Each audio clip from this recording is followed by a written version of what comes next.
여러분, 현규쌤입니다. 자, 여러분, 이번 시간에는요, 지난 시간에 이어서 이승만 정권 두 번째 시간입니다. 프린트는 66번 프린트입니다. 자, 여러분, 우리가, 지금 어떤 내용 공부하고 있죠? 한국사 안에서도 현대사를 공부하고 있고요. 그 현대사 안에서도 해방 3년사 공부했고요. 6.25 전쟁 공부했고요. 이제 본격적인 대한민국 역사를 공부하고 있는데, 그 중에서도 우리는 이승만 정권에 대해 공부하고 있습니다. 이승만 정권을 공부할 때는 뭐랑 뭐로 나누어서 정치와 경제로 나누어서 공부를 해야 되고요. 정치는 포인트가 두 가지라고 했죠. 첫 번째는 독재를 위한 개헌의 과정과 내용. 두 번째는 그 독재에 맞서는 민주화 운동. 이게 정치의 두 가지 포인트고요. 그 다음 경제, 가난과의 싸움. 이런 식으로 우리가 정치와 경제로 나누어서 내용을 공부한다고 했고, 지난 시간 같은 경우는 이승만 정부의 정치 중에서도 독재를 위한 개헌의 과정에 초점을 맞추어서 우리가 이 50총선거인 1대 총선부터 3.15 부정선거까지 1년의 과정들을 이제 내용을 체계적으로 시간의 순서에 맞추어서 대선, 총선, 개헌 과정 이런 각종 이 내용들을 자료들과 함께 공부를 했습니다. 특히 마지막 이 4대 대선에서 여러분들 자유당의 대통령 후보는 2차 개헌, 4.4 5.입 개헌으로 이 법이 개정되던 해 초대 대통령에 한하여 중임 제한이 철폐된 이승만이 후보로 나왔고요. 부통령 후보는 이기붕, 여기에 맞서는 민주당의 대통령 후보 조병옥, 부통령 후보는 3대 대선과 마찬가지로 장면이 나왔는데 대선이 치러지기 얼마 전에 조병옥이 심장마비로 사망하게 되고 자유당의 대통령 후보 이승만은 단독 후보로서 자동 당선이 확정이 됐고요. 여러분들 이제 뭐가 남았죠? 부통령 선거가 남았는데 당시 너무나 고령이었던 86세였던 이승만이 죽었을 때를 대비해서 반드시 부통령이 누가 돼야 돼? 자유당 입장에서는 그치 이기붕이 돼야 되는데 정상적 방법으로 승리할 가능성이 보이지 않으니 이기붕을 부통령으로 만들기 위해 부정선거를 하는데 그게 바로 뭐라고요? 네, 3.15 부정선거요. 이기붕을 부통령으로 만들기 위한 부정선거. 이기붕을 부통령으로 당선시키기 위해서 치러진 이 부정선거. 3.15 부정선거에서 각종 말도 안 되는 내용들을 공부했죠. 그리고 이런 3.15 부정선거에 저항하는 4.19 혁명이 발생하게 된다까지 공부했습니다. 자, 그래서 이번 시간에는 이 3.15 부정선거에 맞서는 4.19 혁명에 대해 공부하고 이승만 정부의 경제까지 마무리해보는 시간을 가져보도록 하겠습니다. 자, 여러분 여기 뒷장에 보시면 프린트 두 번째 장 보시면은 되게 잘 만들지 않았나요, 프린트? 정말 이거 정말 만들 때 진짜 제가 고생해서 만들어요, 프린트. 진짜 이 내용 정리하는 것도 그렇고 탐구 자료도 그렇고 여러분 일반적으로 보는 문제집이랑은 되게 좀 다르게 돼 있잖아요. 선생님 다 만들어서 그래요. 그러니까 좀 소중하게 생각해 주시고 열심히 정리해 주시면은 선생님도 프린트를 열심히 만든 보람이 있을 것 같아요. 자, 이 두 번째 장에 보시면은 4.19 혁명입니다. 4.19 혁명. 자, 4.19 혁명이 일어나게 된 배경, 정치적인 배경은 뭐? 그치, 이기붕을 부통령으로 만들기 위해 치러진 부정선거인 3.15 부정선거. 이게 정치적인 배경이에요. 근데 4.19 혁명의 정치적인 배경이 3.15 부정선거라고 한다면 경제적인 배경도 있습니다. 경제적인 배경은 뭐냐면 좀 이따 이제 이승만 정부의 경제를 배울 때 자세히 공부하겠지만 당시 대한민국은 굉장히 가난한 나라였어요. 일제강점기 35년을 거쳤고 1950년에는 6.25 전쟁까지 거쳐서 나라가 너무나 가난했단 말이죠. 그래서 초창기 대한민국은 6.25 전쟁 이후 50년대 초반의 대한민국은 미국의 원조 물자에 기대어서 먹고 사는 나라였어요. 근데 50년 후반에 들어가서는 야, 얘들아, 미국이 뭐 자선단체도 아니고 언제까지 우리나라를 무상으로 원조할 수 없잖아요. 그래서 50년대 후반 가면은 미국의 원조가 점점점 감소하게 됩니다. 근데 여러분 정상적인 정권이라면 미국이 50년대 초반 우리에게 무상으로 원조를 해줄 때 언제까지 미국의 무상 원조가 지속되지 않을 거라는 건 당연히 알 거란 말이죠. 그러니까 미국의 무상 원조가 언제까지 지속되진 않을 거니까 이 미국이 공짜로 원조해줄 때 그걸 토대로 앞으로 우리 스스로 자립할 수 있는 경제적 기반을 만들어야 될 거 아니에요. 근데 자유당 정권은 그러한 준비를 해놓지 않았어요. 그래서 50년대 후반 미국이 해주던 무상 원조가 유상 원조로 바뀌면서 이렇게 미국의 원조가 감소되면서 자유당 정권은 경제가 완전히 아작나 버립니다. 그러니까 더 사람들이 분노했던 것도 있어요. 원래 모든 정치적인 위기는 경제적인 위기랑 함께 옵니다. 먹고 살기도 힘든데 정치까지 개판이야. 참을 수 없다 이거예요. 여러분 우리가 이 다음 이승만 정권 이후에 배울 박정희 정권 같은 경우도 우리가 보통 박정희 정권 하면 떠올리게 되는 게 경제개발의 신화거든요, 여러분들. 이게 박정희 정권의 원동력이었단 말이에요. 근데 나중에 이제 박정희 정권이 무너지게 되는 이유도 뭐 정치적인 이유도 있지만 유신헌법, 독재 뭐 이런 정치적인 이유도 있지만 박정희 정부가 그렇게 내세우던 경제가 무너진 것도 큰 이유가 됩니다. 당시 2차 석유 파동으로 인해서 경제 성장률이 마이너스로 떨어져요. 그러니까 경제가 어려우니까 아니 먹도 살기도 힘든데 정치까지 개판이야? 더 참을 수 없다가 되는 거야. 당장 여러분 당장 현대로 들어와서도 박근혜 정권 탄핵당했죠. 탄핵당한 정치적인 근본적인 이유는 최순실을 통한 국정농단이에요. 근데 경제적인 이유도 있죠. 당시 경제가 굉장히 어려웠잖아. 얘들아 만약에 우리 냉정하게요. 만약 박근혜 정부가 극단적인 예로 경제를 너무너무 잘해. 막 젊은이들 취업 걱정 없어. 졸업만 하면 뭐 공무원, 삼성, 현대, 대기업 팍팍 취업하고 집 걱정도 없고 집값도 안정화돼 있고 막 그런 상황이었다면 과연 100만이 넘는 시민들이 그렇게 촛불에 들었을까요?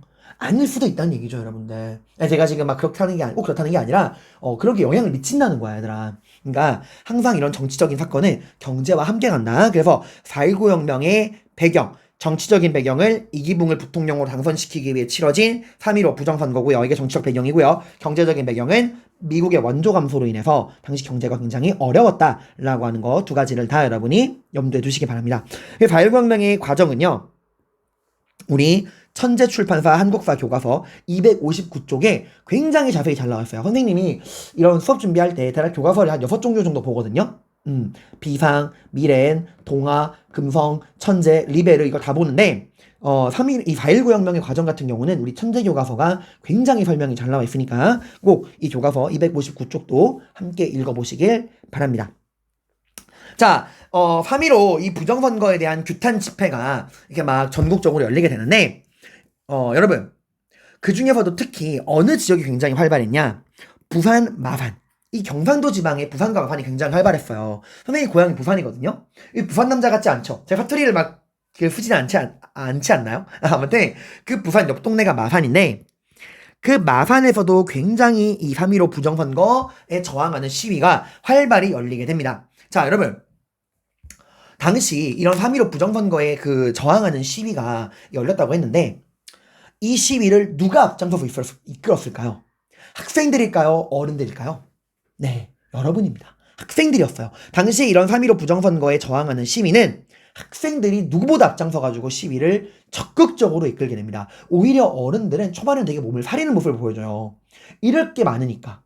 내가 이거 괜히 시위 나갔다가 빨갱이로 몰려가지고 직장 잘리면 어떡하지? 라고 했던 거고 또 순수함이 사라진 것도 있죠. 그에 반해서 학생들은 너무나 순수하고 깨끗하고 정의로웠어요. 그리고 또 여러분들 학생과 어른들의 차이점이 뭐냐면 이 당시 어른들은 일제강점기를 경험해보고 온 사람들이에요. 그러니까 좀 부조리한 현실을 좀 받아들이는 좀 현실에 좀 마모된 것도 있는데 이 당시 시위를 이끌었던 초, 중고 학생들은 네, 해방된 나라에서 정상적인 민주주의 교육을 받은 존재들이란 말이에요. 학교에서 분명히 배웠거든. 우리가 살아가는 대한민국은 국민이 나라의 주인이고 그 나라의 주인이 국민들의 투표를 통해 뽑힌 대표가 나라를 이끌어가는 민주주의 공화국이다 라는 걸 분명히 배웠거든요. 근데 지금 돌아가는 현실은 그들이 배운 민주주의가 아니란 말이죠. 우리는 이렇게 배우지 않았습니다. 우린 분명히 이 나라 대한민국이 국민이 주인인 민주주의 공화국이라 배웠는데 왜 돌아가는 현실은 이 모양 이 꼴인 거죠? 라고 거리로 나온 거예요. 그들이 배운 내용에 기반해서 옳지 않은 걸 옳지 않다라고 말할 수 있는 참 멋있는 역사의 주인공이죠. 그래서 제가 늘 여러분들에게 역사의 주인공이라고 이야기를 하는 거예요. 우리 일제강점기, 3.1운동, 60만세운동, 광주학생 항일운동 모두 누가 이끌었죠? 학생들이 이끌었다는 거죠. 이번에도 학생들이 역사의 주인공이 됩니다. 그리고 교육이 얼마나 중요한가도 우리가 알 수 있죠. 자, 당시 이 부산 마산, 특히 마산에서도 학생들이 앞장서서 시위를 이끄는데 당시 이 시위에 나섰던 학생 중에 누가 있냐? 굉장히 중요한 사람이 나옵니다. 김주열이라는 학생이 등장합니다. 이 김주열은 여러분들과 동갑이에요. 네, 17세. 여러분과 친구예요. 당시 마산상업고등학교 1학년에 재학 중이다. 이 김주열 학생. 그래도 황고면 내가 공부 더 잘하겠네? 아니에요, 여러분들. 당시 김주열 학생은 꿈이 수학자라고 할 만큼 굉장히 공부를 열심히 잘했다고 해요. 근데 이제 황고에 간 이유가 가정 형편이 어려워서 가정의 보탬이 되기 위해 빨리 취업하기 위해 황고를 진학했다라는 이야기가 있더라고요. 근데 이런 김주열 학생 시위에 나갔는데 집에 돌아오질 않는 거예요. 김주열 학생의 어머니는 뜬 눈으로 밤을 지새웁니다. 왜 우리 주열이가 돌아오질 않지? 하루가 지나고 이틀이 지나도 김주열이 돌아오질 않는 거예요. 나중에는 엄마를 포함해서 온 동네 사람들이, 친구들이 김주열을 찾아 나섭니다.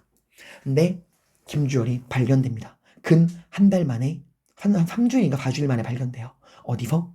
마산 앞바다에서 어떤 모습으로? 죽어버린 시체로 바닷물에 퉁퉁 부른 시체가 떠내려와서 발견이 됩니다. 근데 이 김주열의 시체를 확인한 어머니는 완전 그 자리에서 기절해버립니다. 왜?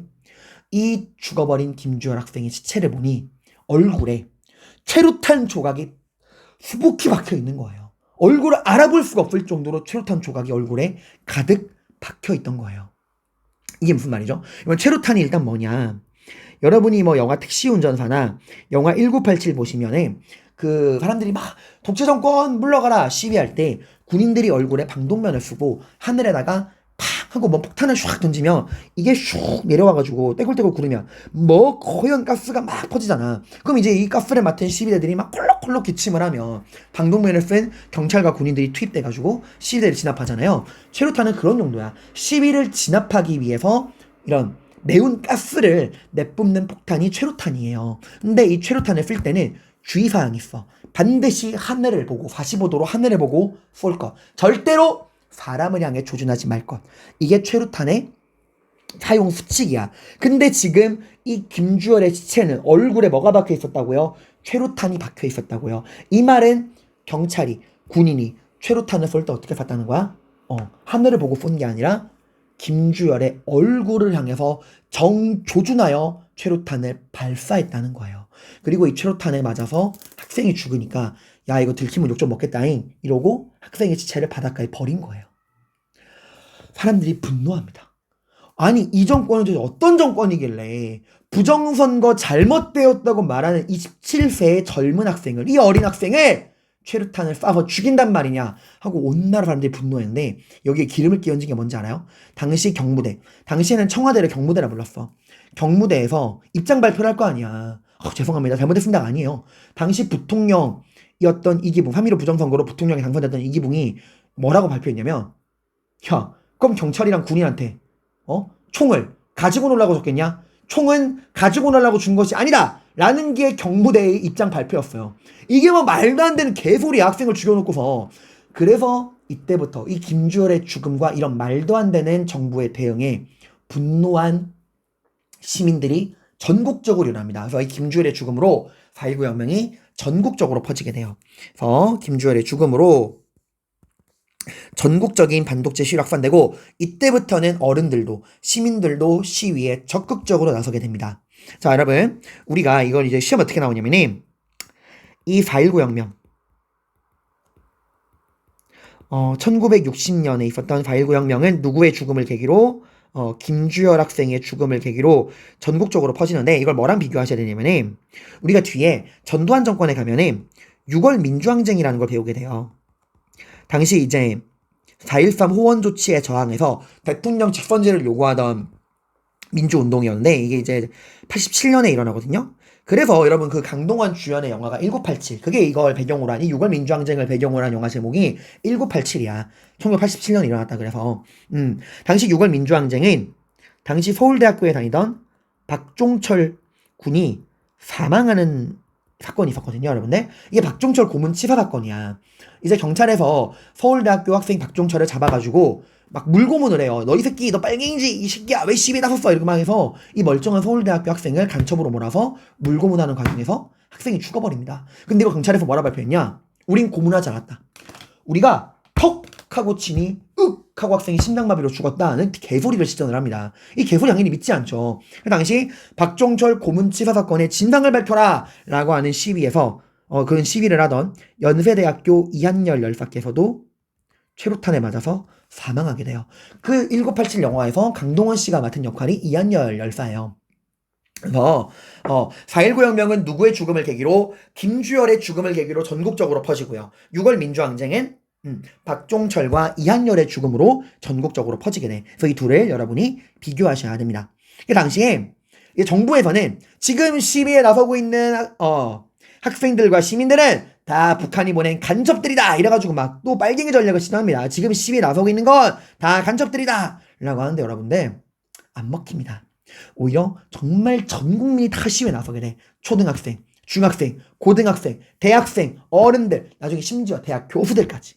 온 나라 온 국민이 시위에 나서고 온 나라 온 국민이 빨갱이라는 얘기입니까? 얼마나 되겠냐면은 나중엔 경찰과 군인들마저도 시위 진압 명령을 거부해요. 정부에서 이제 계엄령을 때리고 처음에는 이제 막 경찰과 군인들 동원해가지고 계엄령 선포하고서 막 폭력 진압을 했는데 이게 진압이 안 되는 거야. 나중에 경찰과 군인들 현타가 오는 거예요. 그래가지고 경찰과 군인들마저도 진압 명령을 거부할 정도로. 이 결정타가 뭐냐면 대학 교수단마저도 시국 선언을 해. 당시 그 4월 18일에 고려대학교 학생들이 이 시위에 나서다가 정부가 고용한 정치 깡패들에게 폭행당하는 사건까지 발생을 해요. 그러니까 나중에는 대학 교수들까지 시위에 나서. 이게 내가 왜 대학 교수들 강조하냐면은 지금이야 물론 지금도 대학 교수란 직업은 굉장히 높은 직업이지만 그래도 지금은 좀 흔한 직업이긴 해요. 대학이 워낙 많으니까. 근데 이 당시에는 우리나라에 대학이라는 게 거의 없습니다. 근데 그런 당시에 대학 교수라 그러면 이 나라 최고의 존경받는 지식인이란 말이야. 그 대학 교수들마저도 학생들의 피해 보답하라 라고 하면서 시위에 나서게 됩니다. 자, 여기 보시면은 여기 당시 초등학생들마저 시위에 나온 거예요. 귀여운 초등학생들 보이죠? 우리 부모 형제 오빠 언니들에게 총을 쏘지 마라. 해봐 당시 후송초등학교에 다니던 강명희 씨가 강명희 학생이 썼던 글이에요. 나는 알아요. 우리는 알아요. 엄마 아빠 아무 말해도 오빠와 언니들이 왜 피를 흘렸는지 라는 말을 하고 있죠. 여기는 여러분과 비슷한 또래의 한성여자중학교에 다니던 진영숙 양이 시위에 나서면서 어머님에게 쓴 편지야. 여기 보면은 여학생들이 시위에 나서고 있는 모습을 보이고 있죠. 그리고 여기 당시 서울대학교 학생들이 시위에 나서면서 썼던 글입니다. 자, 그리고 여기는 또 여기 대학 교수들마저도 학생들의 피해 보답하라 라는 말과 함께 대학 교수들이 시위에 나선 모습이고 당시 대학 교수들이 발표했던 시국 선언문입니다. 그래서 온 나라 온 국민이 한마음으로 시위에 나서서 결국 이승만과 자유당 정부는 무릎 꿇게 됩니다. 이승만이 하야하게 돼요. 하야라는 건 정권에서 물러났다는 얘기야. 당시 이승만이 국민이 원한다면 물러나겠다라고 말하면서 하야하고 하와이로 망명하게 됩니다. 그리고 거기서 죽어요. 자, 그리고 자유당 정권 되게 비참한 말로를 맞아요. 당시 야 그럼 총을 가지고 놀라고 줬냐? 총을 가지고 놀라고 준 게 아니다! 라고 했던 이기붕은 그 자식이 이기붕과 그 엄마 이기붕의 아내를 총으로 쏴 죽이고 자살하고 되게 비극적인 최후를 맞게 됩니다. 그리고 이승만 정부 자유당 정권이 무너지고요. 그리고 이런 혼란을 수습하기 위해서 허정, 사람 이름이야. 성허씨고 이름이 정이에요. 허정이 중심이 된 과도정부가 일시적으로 들어서고요. 이 과도정부가 어느 정도 혼란을 수습한 다음에 다시 선거를 치르고 그 다음에 배울 장면을 중심으로 한 장면정부가 출범하게 됩니다. 이 장면정부의 특징이라면 장면정부가 뭐라 말하냐면 이렇게 말을 합니다. 지금 이 나라가 왜 이 모양이 꼴이 됐냐? 왜 이런 독재 정권이 들어왔냐? 그거는 대통령 한 명에게 너무나 많은 권한을 집중시켰기 때문이다. 그러니까 어떻게든 대통령 한번 해먹으려고 이런 말도 안 되는 독재 정권이 생기게 된 것이다. 그러니까 어떻게 해야 한다? 대통령 중심제를 없애버리고 대통령 한 명에게 집중된 권한을 약화시키고 나눠주자. 누구에게? 국회의원들에게 나눠주자 해서 대통령 자리 없애는 거 아니야. 대신 대통령은 이제부터 국가의 상징으로만 존재해라 해서 대통령의 권한을 약화시킨 다음에 그 권한을 의원들에게 나눠주는데 어떤 의원? 총선에서 가장 많이 당선된 국회, 그 국회의 의원들에게 권력을 나눠주고 그 가장 많이 당선된 정당의 의원들이 내각을 구성하고 내각을 책임지고 운영하는 오늘날의 영국과 일본 같은 내각 책임제. 그래서 그 나라의 대표를 총리라 부르잖아. 가장 많이 당선된 정당의 국회의원들의 대표, 총리. 그 총리와 의원들이 이끌어가는 내각 책임제. 그리고 이를 위해서는 국회가 넓어져야겠죠. 그래서 국회를 둘로 나누는 양원제가 시행되는 게 장면 정부예요. 알겠죠, 여러분들? 그래서 내가 이거 강조한 이유는 우리나라에서 실제로 이 내각 책임제와 양원제가 실제로 시행된 건 장면 정부밖에 없어요. 양원제는 이미 1차 개헌, 그 발췌 개헌 때부터 법적으로는 규정이 돼 있었지만 실행되진 않았잖아. 그지? 그리고 그 내각 책임제는 그 전부터 요구는 했지만 들어주지 않았잖아요. 근데 이런 내각 책임제와 양원제가 실제로 시행된 건 장면 정부다라는 중요한 포인트 기억해 두시길 바랍니다. 여러분 이거 보시면 참 역사라는 게 반복된다는 걸 느끼는 게 우리 임시정부 기억나요, 여러분들? 대한민국 임시정부의 초대 대통령이 누구였죠? 그쵸. 이때도 이승만이었어요. 근데 이제 외교론을 중심으로 한 임시정부가 별다른 성과를 내지 못하는 상태에서 이승만 대통령이 자기 마음대로 미국에게 국제연맹에 의한 한국의 위임 통치를 청원했고 이게 이제 계기가 돼가지고 국민대표회의가 열렸잖아요. 근데 국민대표회의가 실패하죠. 그죠? 그래서 남아있던 임시정부 요인들이 정부를 개혁해야겠다 이러고 어떻게 합니까? 국민대표회의가 실패한 이후에 이승만을 탄핵하죠. 이승만은 임시정부에서 탄핵당하고 대한민국 정부에서 탄핵당하는 사람이야. 참 여러모로 임시정부의 초대 대통령이었다가 탄핵당하고 대한민국 정부에서도 초대 대통령이었다가 탄핵당하고 참 그리고 그 임시정부에서 이승만을 이제 쫓아낸 다음에 2대 대통령으로 누가 됐죠? 박은식. 기억나죠? 민족주의 사학자. 한국 통사와 한국 독립운동 지혈사를 썼던 국가가 육체면 역사는 혼이다 라고 했던 그 민족주의 사학자 박은식이 2대 대통령이 되어서 2차 개헌을 단행합니다. 어떻게 하죠? 대통령제 자체가 문제다 해서 그때는 아예 대통령이라는 자리를 없애버리고 대통령에게 집중된 권한을 어디로 넘깁니까? 2차 개헌 내용이 뭐야? 누굴 중심으로 한? 국무령을 중심으로 한 의원내각제로 바꾸잖아요. 그러니까 참 지금이랑 되게 비슷한 거죠. 대통령제에서 의원내각제로 넘어가는 모습. 차이점이라면 임시정부에서는 아예 대통령의 자리를 없애버린 거고 지금은 대통령을 유지는 하지만 실권을 주지 않고 상징으로만 남기고 의원내각제로 넘어간 거죠. 이런 역사의 반복을 우리가 볼 수 있습니다. 이런 4.19 혁명의 의의라고 한다면 우리나라 여기 또 오타 우리나라 역사 최초의 민주주의 시민혁명이다 라고 하는 의의를 우리가 볼 수 있습니다. 자, 그럼 여러분들 이렇게 해서 우리가 4.19 혁명까지 해서 이승만 정부의 정치 봤고요. 이제 이승만 정부의 경제를 살펴보도록 하겠습니다. 이승만 정부의 경제 볼 건데요. 일단 이승만 정부의 경제는 좀 간단한데 여기서는 여러분들 중요한 용어가 나오니까 정신 단디 붙잡고 보세요. 자, 이승만 정부의 경제라고 하면 일단 한마디로 말하면 엉망진창이에요. 엉망진창, 개판입니다. 일단 여러분 처음에 왜 어려웠냐면은 이거 처음에 어려울 수밖에 없어요. 왜냐면 우리가 35년 동안 일본의 식민지 생활을 겪었고 해방된 이후에도 1950년에 3년 동안 6.25라는 동족상제의 비극으로 온 나라가 초토화됐잖아요, 여러분들. 그러니까 50년대 초반에는 우리가 얼마나 가난했냐면 1인당 국민소득이 67달러였어요. 6.25 전쟁 이후에. 아프리카 에티오피아보다 가난한 전 세계에서 가장 가난한 나라가 우리나라였습니다. 그래서 도저히 우리 혼자 힘으로는 자립할 수가 없는 상황이었어요. 당장 굶어 죽을 위기에 처한 거야. 그래서 어떻게 50년대 초반에는 전쟁 이후에는 미국이 우리를 원조해 줍니다. 그래서 미국의 원조로 먹고 살아. 미국이 처음에 우리가 너무 가난하니까 처음에는 인도적인 차원에서 무상으로 우리한테 원조를 해줍니다. 그래서 50년대 초반에는 미국의 무상 원조에 의존한 원조 경제 체제였습니다. 미국의 원조 경제 체제였다라고 하는 거. 원조 경제, 원조 체제에 됐다라는 거. 원조 체제니 뭐 원조 경제 체제니 같은 말이에요. 이때 주로 미국은 우리한테 뭘 원조해 주냐? 당장 우리에게 먹고 살 때 필요한 농산물과 소비재 중심의 원조를 제공을 해줍니다. 그래가지고 당시 미국에서 남아돌던 잉여 농산물과 그런 소비재들의 가격도 통제할 겸 남아도는 농산물 소비재 위주로 우리한테 원조를 해줘요.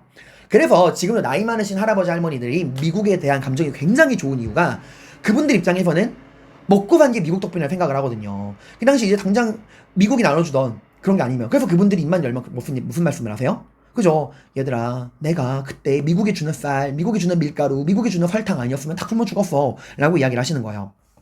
여기 소비재라는 게 뭐냐면 생산재의 반대 개념인데 소비재는 말 그대로 쓰면 사라지는 거야. 밀가루, 설탕, 뭐 쌀 이런 것처럼 쓰면 사라지는 게 소비재고요. 생산재는 무언가 만들어내는 게 생산재야. 뭐 기계, 철강 이런 거 같은 게 생산재입니다.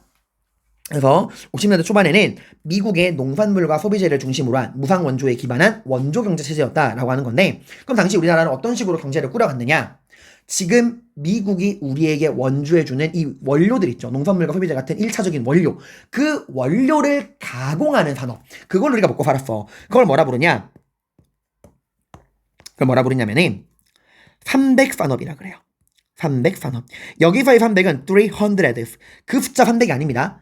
3 화이트, 세 가지 하얀 판업이라는 거야. 그게 무슨 말이냐? 제가 아까 그랬죠. 우리는 어떻게 먹고 살았다고? 미국이 원조해주는 농산물과 소비재 원료를 가공해서 판매하는 걸로 먹고 살았다고요. 그걸 300판업이라고 하는데 그걸 왜 300이라고 그러냐? 당시 미국이 원조해주던 대표적인 그 원조 물자가 밀가루, 설탕, 면화예요. 밀가루, 설탕, 면화. 자, 밀가루, 설탕, 면화 공통점 색깔이 다 뭐다? 화이트. 하얗다는 거지. 그래서 이 미국의 원조해주는 밀가루, 설탕, 면화 이 세 가지 하얀 원료를 가공하는 산업이다. 그래서 뭐라 부르는 거야? 300산업이라 부르는 거예요.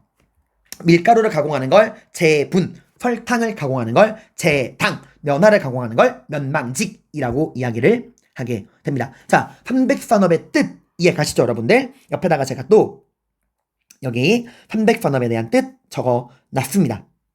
자, 여러분, 그 다음에 또 우리가 중요하게 알아둬야 될 용어가 뭐냐면은 두 가지가 나옵니다. 귀속재산과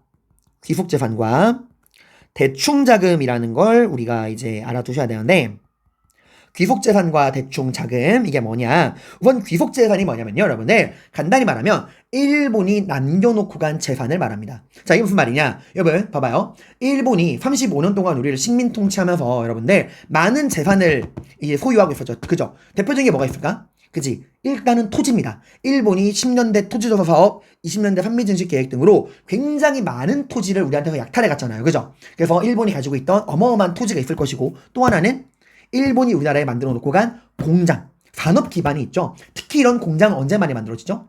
그죠? 1930년대 일본이 자신들의 경제 위기를 극복하기 위해서 침략 전쟁을 수행하고요. 그 침략 전쟁에 필요한 물건을 우리나라에서 생산하게 한반도를 일본의 침략 전쟁을 수행하기 위한 군수물자 생산 기지로 만든단 말이야. 이걸 우리가 뭐라 그래? 병참 기지화 정책이라 그래요. 그러면서 우리나라에 그 군수물자를 생산하기 위해서 많은 공장을 짓는데 이걸 뭐라 그래? 식민지 공업화 정책이라 그랬잖아요. 그죠? 그 일본이 만들어 놓은 수많은 공장들 있잖아. 자, 그러니까 귀속재산은 뭐다? 일본이 남겨놓은 재산을 말합니다. 크게 두 가지가 있죠. 뭐랑 뭐? 토지와 공장이에요. 이건 일본이 해방되고 나서 자기 나라 돌아갈 때, 우리가 이제 해방되고 나서 광복되고 나서 일본이 쫓겨갈 때 우리나라에 남겨놓은 토지랑 공장 가져갈 수 있나요? 못 가져가죠. 돈은 가져갈 수 있어도 토지랑 공장은 가져갈 수가 없잖아. 이렇게 해방된 이후 이 나라에 남겨진 일본의 토지랑 공장 같은 재산을 귀속재산이라 그래요. 여기 선생님이 뜻풀이 해 맞죠? 귀속재산. 일제강점기 일본인이 소유했던 공장, 농지 등의 재산을 귀속재산이라고 한다.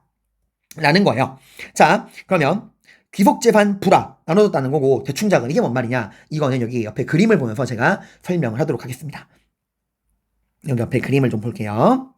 자, 미국이 당시 봐봐 50년대 우리나라는 이승만 정부는 미국이 원조해주는 원조물자로 먹고 살고 있는데, 미국이 우리나라 정부한테 어떤 걸 원조해주죠? 네, 주로 농산물과 소비재, 밀가루, 설탕, 면화 같은 이런 농산물, 소비재를 우리한테 원조물자로 무상으로 제공을 해줍니다. 자, 그럼 이걸 받은 대한민국 정부는 어떤 방법으로 경제개발을 한다고요? 이런 미국의 원조물자를 가공하는 300산업을 그 종목으로 삼았잖아요. 그럼 이런 원조물자를 가공하려면 300산업을 할 거면 이 원조물자를 기업들에게 나눠줘야 될 거 아니야. 뭐 정부가 직접 그 기계 돌리고 공장 돌리고 할 건 아니잖아요, 여러분들. 그죠?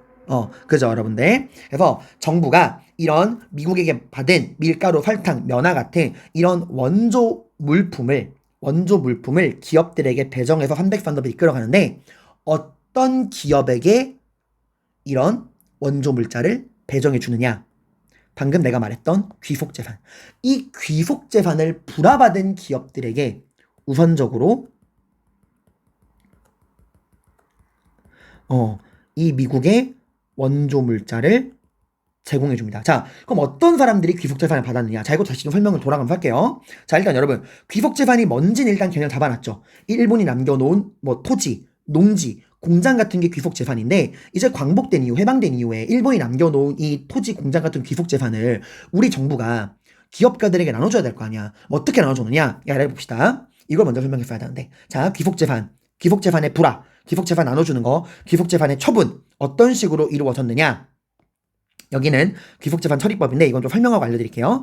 자, 귀속재산이란 미군정이 해방된 이후에 일본을 이제 무찌른 미군정이 접수한 일본인 소유의 재산, 적의 재산, 미국 입장에서 일본은 적이잖아. 그지? 해방된 이후 미군정이 적의 재산으로 적산으로 접수한 일본인 소유의 재산, 토지, 공장 같은 일본인 소유의 재산을 말한다. 해서 우리나라 정부가 만들어지기 전까지는 미군정이 이걸 관리했어요. 그러다가 이 미군정이 관리하던 귀속 재산이 우리 이승만 정부, 대한민국 정부가 수립된 이후에 이제 미군정이 이거 이제 돌려준 거죠. 이승만 정부한테 이걸 준 거야.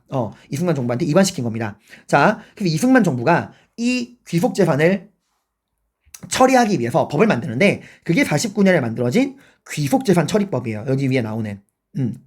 자, 여기 나와죠. 본 법에서 귀속재산이라 하면 대한민국 정부에 이양된 일체의 재산을 지칭한다 라고 하는데, 여러분들 이제 이거를 처리하게 만든 법이야. 이걸 이제 매각을 하는데 일본이 남겨놓은 귀속재산 종류는 두 가지라고 했죠. 뭐랑 뭐? 토지와 공장. 이 중에서 토지는 이미 처리했어. 뭘로 처리했죠? 그죠? 농민들에게 나눠줬잖아. 뭐로? 농지개혁으로. 그래서 여기도 봐봐. 단 농경지는 따로 농지개혁법에 의하여 처리한다. 농지는 농지개혁법에 따라 처리했어요. 그럼 이제 뭐가 남았죠? 그죠? 공장이 남아있잖아. 공장. 일본이 남겨놓은 공장.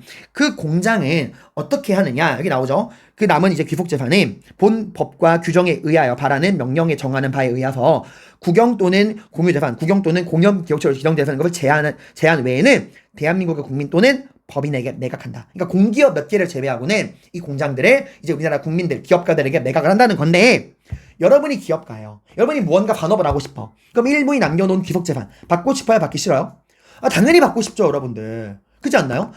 메이드 인 재팬이야. 그 당시 우리나라의 그 산업 기반으로는 꿈도 꿀 수 없는 어마어마한 기계 설비가 갖춰진 공장이란 말이야. 이거를 받으면 남들보다 훨씬 빠르게 앞서서 성장할 수 있다는 얘기죠.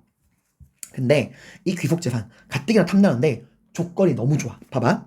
이 귀속재산을 불화할 때의 가격이 시가의 4분의 1에서 5분의 1이래요. 그러니까 예를 들어서 여러분이 일본이 남겨놓은 귀속재산을 불화받았어. 근데 그게 한 시가 200억 정도 하는 고부가 가치의 기업이야. 근데 그게 지금 얼마만 내면 돼요? 5분의 1. 4분의 1에서 5분의 1. 얼마예요? 40억. 40억에서 50억만 내면 여러분 거예요. 이것도 큰 돈 아닌가요? 그래서 상환기간을 최고 15년까지 해주는 거야. 그러니까 일본이 남겨놓은 최신식 기계 공장을 시가의 4분의 1에서 5분의 1로 15년 분할로 납부하면 그게 여러분 거라는 거예요. 그러니까 실제 가치보다 훨씬 더 저렴한 가격의 장기 분할 상환. 어마어마한 특권이죠. 그래서 이 귀속재산을 이렇게 좋은 조건으로 받는 사람들이 재벌이 형성되는 배경이 되는 거야. 다 재벌이 되는 거예요. 그러면 어떤 사람들에게 이런 귀속재산을 줬느냐? 당연히 어떤 사람들에게 줘야 되죠, 여러분들. 대한민국 입장에서는. 그죠? 누구보다 유능하고 능력있고 똑똑한 기업가들에게 귀속재산을 불화해야, 이걸 나눠줘야 이게 경제개발에 도움이 될 거 아니야. 근데 그러지 않았어요. 물론 능력 있는 기업가들에게 돌아간 경우도 있지만 상당수는 어떤 기업가들에게 돌아가느냐? 능력이 아닙니다. 싸바. 어떻게 정부에게 뇌물 바치고 잘 보이느냐? 이런 정부와 연줄 있는 기업가들에게 이 귀속재산을 이런 좋은 조건으로 우선적으로 나눠준 거야. 그러니까 이때부터 우리나라에 안 좋은 그 풍습, 정경유착, 뇌물 이런 게 이때부터 생기는 거야. 뭐만 하면 이제 막 그 기업가들이 능력 개발하기보단 정치인들에게 돈 바치는 걸로 해결하는 거예요. 자, 여러분 지금 귀속재산이 어떤 사람들에게 불화되는가 나오죠, 여러분들. 어마어마한 규모였어요. 귀속재산의 규모 나오죠, 여러분들.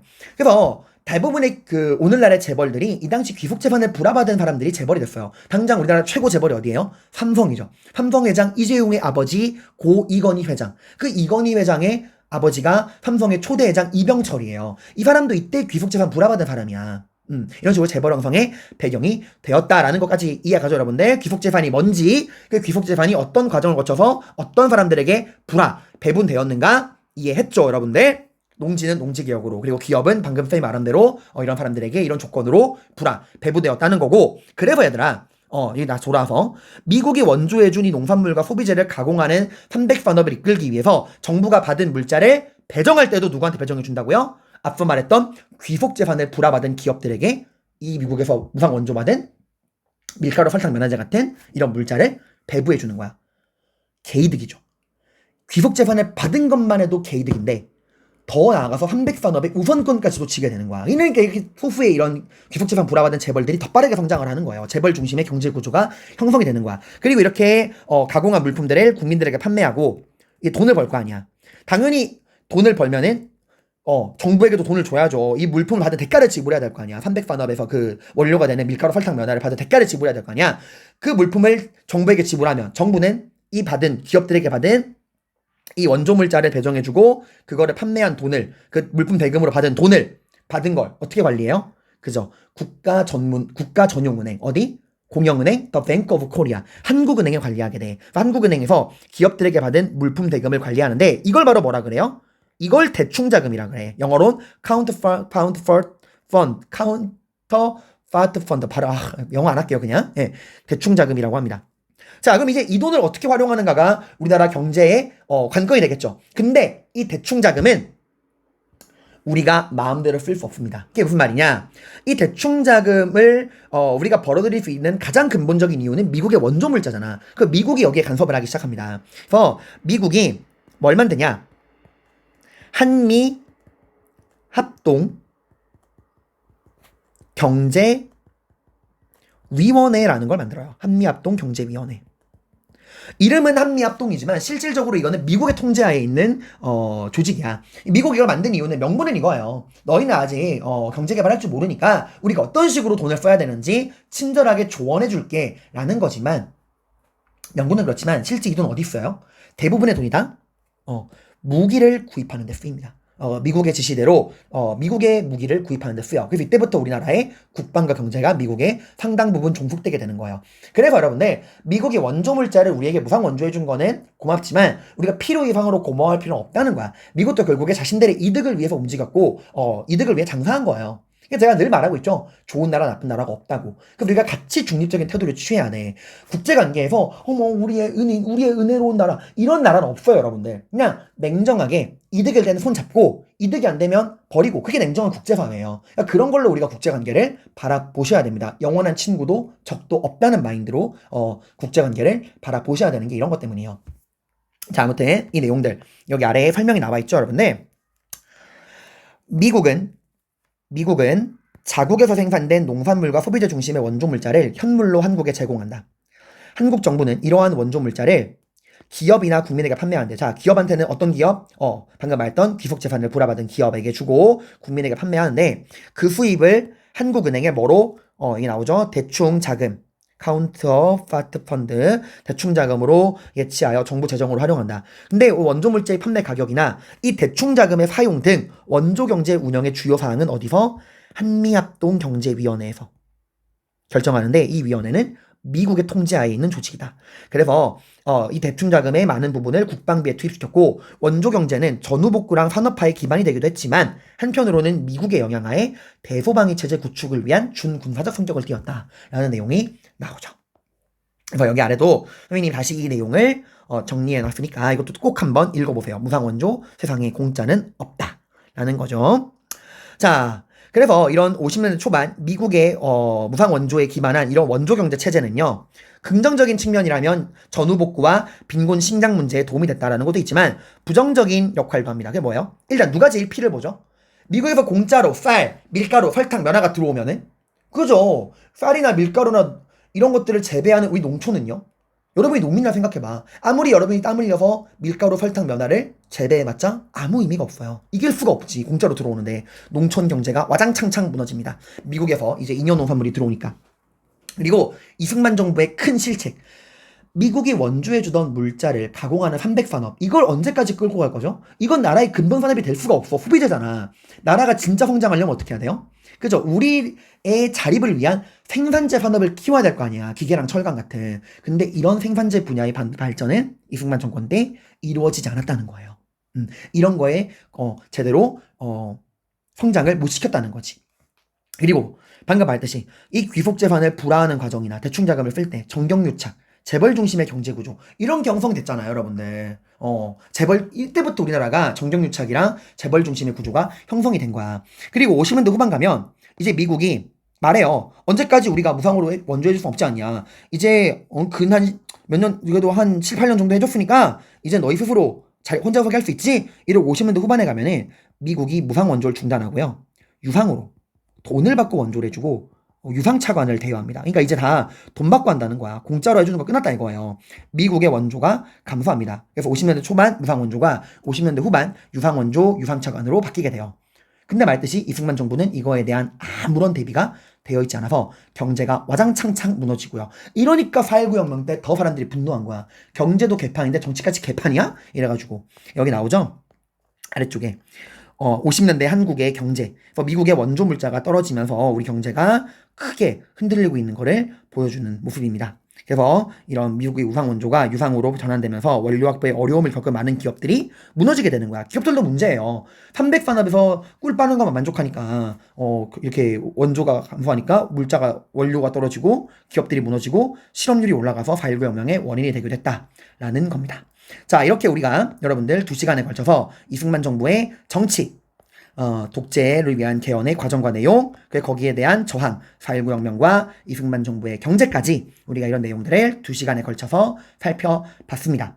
67번 프린트를 통해서 이런 문제가, 여기 빈칸 채우기 문제도 풀어보시고요. 제가 빈칸 채우기 문제도 그냥 만드는 게 아니라 수능 모의고사 한능검에 나와 있는 선지들을 재조립을 한 거예요. 그리고 당시 수능 모의고사 한능검에서 이 부분이 어떤 식으로 문제로 기출되는가 꼭 문제를 푸시면서 배운 내용을 잘 정리하시길 바랍니다. 고생 많으셨습니다.